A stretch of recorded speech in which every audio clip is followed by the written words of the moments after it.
Thanks for checking out this case review. It is titled, What Kind of Sepsis Do I Have? My hope is that certain objectives are met, including the appropriate defining of the different sepsis states and understanding and implementation of the severe sepsis and septic shock guidelines. So here's the case. 52-year-old male with a history of diabetes who presents with right lower quadrant abdominal pain for the past 2 days. He reports generalized weakness, malaise, and low-grade fever. He denies any chest pain, shortness of breath, recent travel, or antibiotic use. He has been unable to tolerate oral intake and feels nauseous. His spouse reports that he's been asking repetitive questions and been acting in a strange fashion.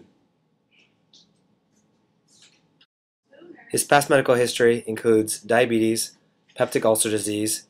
He has no prior surgical history. His medications include metformin and Protonix. He's allergic to morphine and Toradol. He does smoke, and he is married. Pertinent positives on exam. His temperature is 102.0, his heart rate is 110, his blood pressure is 120/90, his respiratory rate is 24, and he's 98% on room air. General, he's weak appearing male, slightly pale. Cardiac, he's tachycardic with no murmurs or rubs. Respiratory, he's tachypnic. Abdominal exam, he's soft abdomen, but moderate right lower quadrant tenderness with active bowel sounds, negative Rav Sings and SOAS sign. His scan is cool and pale with no rashes noted. Neuro, he appears alert, moves all four extremities, no gross cranial nerve deficits. Psych, he appears to have appropriate affect and judgment. So what is your differential diagnosis? Does this patient meet criteria for sepsis, severe sepsis, or septic shock? There are potentially University of Arizona people in the audience, therefore I'll give you a few extra moments to think about this. The differential diagnosis includes appendicitis, gastroenteritis, Yersinia, bowel obstruction, ischemic bowel, AAA, kidney stone, pyelonephritis, psoas abscess, gallbladder disease, colitis, and diverticulitis. To review, the systemic inflammatory response syndrome requires 2 of the 4 SIRS criteria. Sepsis includes both SIRS plus a presumed or confirmed site of infection. Severe sepsis is defined as the presence of sepsis plus evidence of end organ dysfunction, such as elevated BUN, creatinine, troponin, LFTs. Also includes altered mental status, hypoxia, ileus. And septic shock is severe sepsis plus refractory hypotension, or hypotension that continues despite an appropriate fluid bolus. Why is knowing this important? Sepsis carries a mortality rate of 5%, while severe sepsis and septic shock mortality are greater than 30%. Studies have shown improvement in mortality with these severe disease states. Interestingly, mortality for MI and CVA are less than 10%. This patient meets criteria for severe sepsis, and the guidelines should be initiated.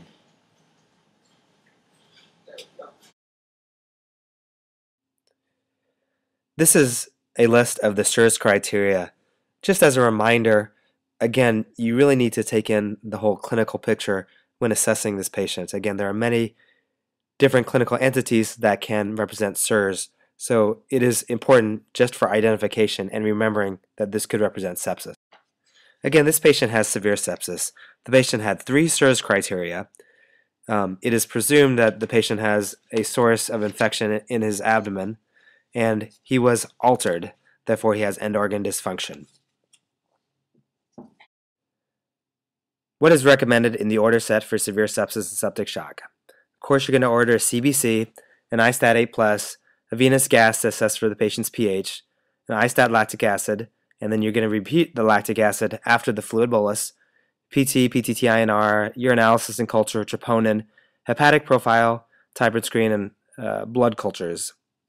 You should place the patient on a cardiac monitor, oxygen. You should place 2 large bore IVs and place the Foley to monitor urine output. So these tests are ordered, but it's time to start treating the patient. Saline is hung, fentanyl, 50 micrograms IV, and Zofran are administered. So what are the 2 most important interventions of the guidelines? The 30 cc per kilo crystalloid bolus with time of completion by 60 minutes from time of identification is important. The faster the better. Please use a pressure bag if necessary. The antibiotics should be hung within 30 minutes of identification. Studies have demonstrated a significant increase in mortality with every hour that antibiotics are delayed. So in this case, I'd probably call the radiologist, I would call CT to expedite imaging and interpretations. So getting the results will be important to start antibiotics. Data taken from the original early goal-directed therapy article demonstrated a significant difference between the standard therapy and the early goal-directed therapy groups. The standard therapy received close to 1,500 cc's of fluid less over the first 6 hours, whereas if you look at the amount of fluid that is administered over the first 3 days, there is pretty much a similar number here at close to 13.5 liters. Now, the interesting point on this is that the standard therapy had a 16% higher mortality than that of the early goal-directed therapy, thus stressing the importance of early and aggressive fluid resuscitation. With regards to antibiotics, again, each hour delay of antibiotic administration is associated with a 7.6% increase in mortality with septic shock, as taken from the Kumar et article in Critical Care Medicine. Oftentimes, the source of the infection is not always known. Making a guess sometimes has to be done, and 30% of the time, if you guess respiratory etiology, you're going to be right.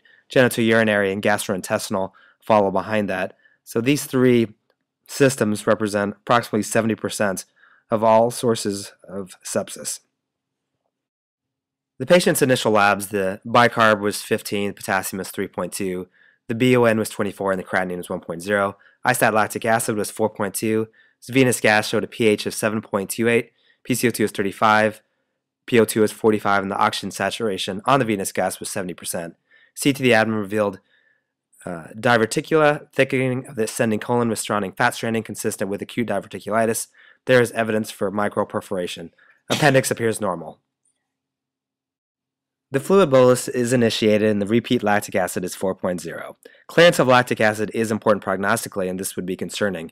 The other significant labs that are returning show a Y count of 15, AST is 105, ALT is 109, INR is 1.3. Cipro and Flagyl are initiated. You speak with the surgeon, and he or she recommends antibiotics and admission to the hospitalist.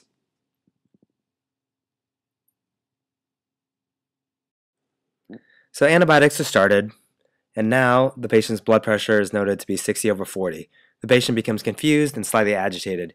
You hang another liter of fluid, Levophed and an art line are ordered, and you consider placing a central line.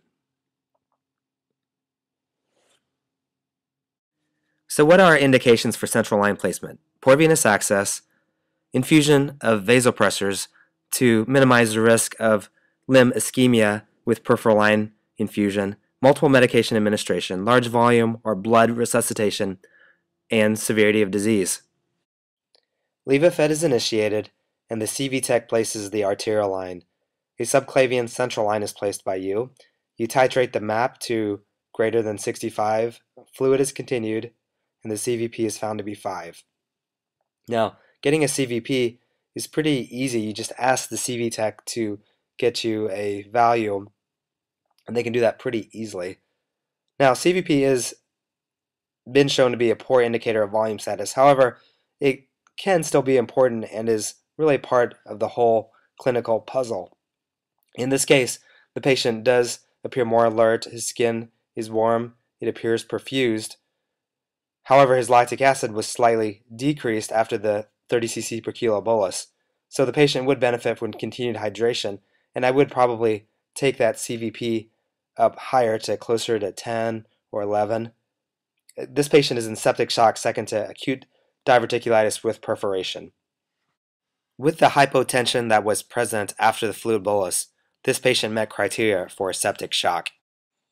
In our documentation system, it is recommended that you type in the first few letters of the diagnosis and allow for a drop-down box to appear. Please choose the diagnosis from this. This allows for later tracking of specific diagnoses.